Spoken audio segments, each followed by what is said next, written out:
In this video, I'm going to answer the question, what is the iron triangle that project managers so often talk about?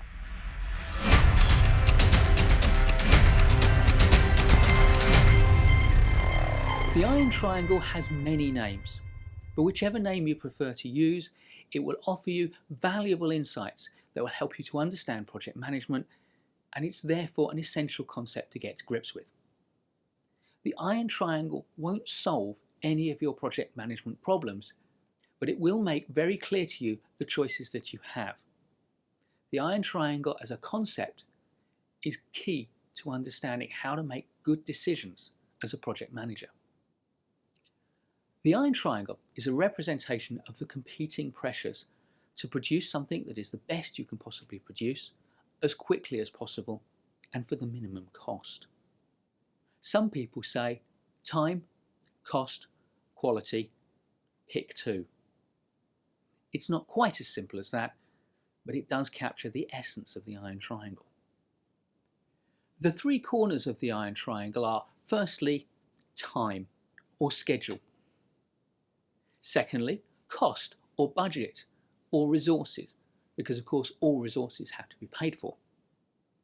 And the third corner is quality or functionality.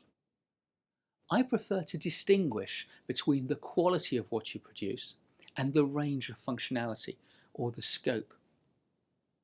Like most British project managers, I learned the iron triangle as time, cost and quality.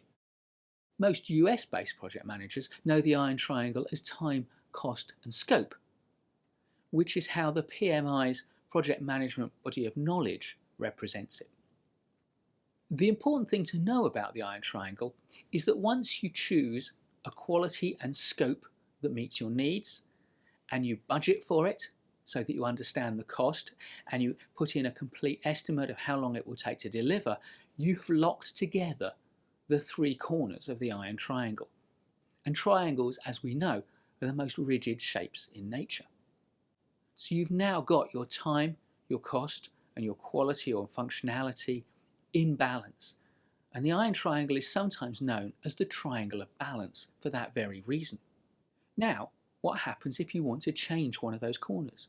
Maybe you want to deliver your project sooner, or perhaps you want to save some money and reduce the resources you use, or increase the specification of the quality standards. Well, you can't, because the iron triangle is rigid. You created a balance in your plan. Consequently, if you want to change one of those corners, you have to change at least one other. If you want to increase the quality, then you're going to have to pay for it and perhaps even take longer as well. If you want to deliver more quickly, then you'll either need to put in more resources or cut some corners. And of course, if you want to save some money, then you're almost certainly going to have to reduce the quality or the scope of functionality. Consequently, the three corners constrain one another. So the iron triangle is also sometimes known as the triple constraint.